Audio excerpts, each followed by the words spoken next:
आप सोचो एक ऐसी दुनिया जहां ना दिन होता है ना रात की कोई पहचान, बस अंधेरा। एक प्लैनेट जो अकेला भटक रहा है, बिना किसी सूरज के, बिना किसी लाइट के। साइंटिस्ट इसे कहते हैं रोग प्लैनेट्स। और सबसे डरावनी बात, ऐसे प्लैनेट्स स्पेस में करोड़ों की संख्या में हो सकते हैं। अगर इनमें से कोई एक हमारे सोलर सिस्टम के पास आ गया तो गेम ओवर। रोग प्लैनेट एक ऐसा प्लैनेट होता है जो अपने स्टार से निकल चुका है, जैसे किसी ने उसे धक्का मार दिया हो और अब वो अकेला ठंडा मर चुका सा प्लैनेट स्पेस की अंधेरी सड़कों पर भटक रहा है। यहाँ कोई लाइफ नहीं, कोई लाइट नहीं और कोई डायरेक्शन नहीं। लेकिन सवाल ये है, आखिर ये प्लैनेट अपने स्टार से निकला कैसे और क्या ये कभी अर्थ तक पहुंच सकता है? आगे वीडियो में हम वो सीक्रेट देखेंगे जिसे साइंटिस्ट भी इमेजिन करके डर जाते हैं। सबसे शॉकिंगली, साइंटिस्ट ने बताया है कि एवरी गैलेक्सी में have more rock planets than stars. मतलब जितने स्टार्स हैं उससे ज्यादा अकेले भटकने वाले प्लैनेट्स। कुछ रॉक प्लैनेट्स जुपिटर से भी बड़े होते हैं। सोचो, जुपिटर में तो 1300 अर्थ समा सकते हैं, उससे भी बड़ा। और कुछ मार्स से छोटे भी होते हैं और कुछ इतने मैसिव कि वो अपने आप लाइट क्रिएट कर सकते हैं हीट की वजह से।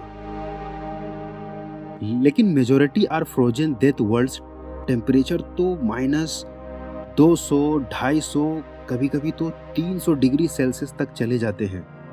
एक इंसान यहाँ एक सेकेंड भी सरवाइव नहीं कर सकता। लेकिन सबसे ज्यादा डिस्टर्बिंग बात यह है कि ये प्लैनेट्स किसी भी डायरेक्शन में मूव कर सकते हैं। कोई ऑर्बिट नहीं, कोई ट्रैक नहीं, कोई प्रेडिक्शन नहीं।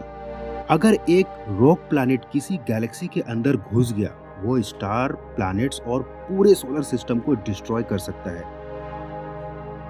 इसलिए एस्ट्रोनॉमर्स कहते हैं स्पेस डेंजरस नहीं, अनप्रेडिक्टेबिलिटी डेंजरस है। और रॉक प्लैनेट स्पेस की सबसे बड़ी अनप्रेडिक्टेबिलिटी है। अब सवाल, रॉक प्लैनेट्स बनते कैसे हैं? इसके 3 मेजर कारण हैं। प्लैनेट अपने स्टार से टकरा जाए। जब एक प्लैनेट दूसरे प्लैनेट से कोलाइड करता है, शॉक वेव उसे ऑर्बिट से बाहर फेंक देती है। रीजन नंबर 2, स्टार के पास एक बड़ा ऑब्जेक्ट आ जाए, जैसे ब्लैक होल, न्यूट्रॉन स्टार या पासिंग स्टार। उसका ग्रेविटी रॉक प्लैनेट को पुल आउट कर देता है।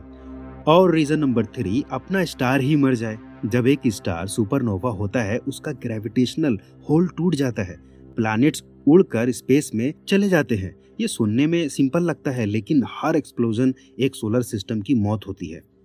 अब सोचिए, अगर एक रॉक प्लैनेट हमारे सोलर सिस्टम में आ गया तो सबसे पहले मरकरी और वीनस की ऑर्बिट डिस्टर्ब होगी, फिर अर्थ का क्लाइमेट हिल जाएगा, सीजन्स चेंज हो जाएंगे, टाइड्स एक्सट्रीम हो जाएगी, अर्थ की ऑर्बिट एलिप्टिक हो जाएगी, मतलब टेम्परेचर एक्सट्रीम लेवल पे चला जाएगा, और वर्स्ट केस में अर्थ अपने सन से दूर हो जाएगी और धीरे धीरे एक फ्रोजन रॉक प्लैनेट बन जाएगी। यस, हमारी दुनिया भी कभी रॉक प्लैनेट बन सकती है। ये पार्ट तो अनबिलीवेबल। साइंटिस्ट ने प्रेडिक्ट किया है कि कुछ रॉक प्लैनेट्स पर लाइफ एग्जिस्ट कर सकती है। कैसे? अगर प्लैनेट के अंदर एक मोल्टेन कोर हो, धूप ना होने के बावजूद ये प्लैनेट बिल्कुल सर्दी से जमकर मर नहीं जाते। इसके सेंटर में इतनी पावरफुल इंटरनल हीट होती है कि पूरा प्लैनेट धीरे धीरे अंदर से गर्म रहता है, जैसा एक जायंट प्रेशर कुकर जो खुद ही अपनी हीट बना ले। बाहर अंधेरा है लेकिन अंदर ओशन गर्म हो सकते हैं, एग्जैक्टली लाइक जुपिटर्स मून, जिसे यूरोपा कहते हैं। यानी एक रॉक प्लैनेट के अंदर एक सीक्रेट ओशन वर्ल्ड हो सकता है जहां एलियन लाइफ हो। मतलब लाइफ के लिए सूरज जरूरी नहीं, बस हीट और वाटर चाहिए।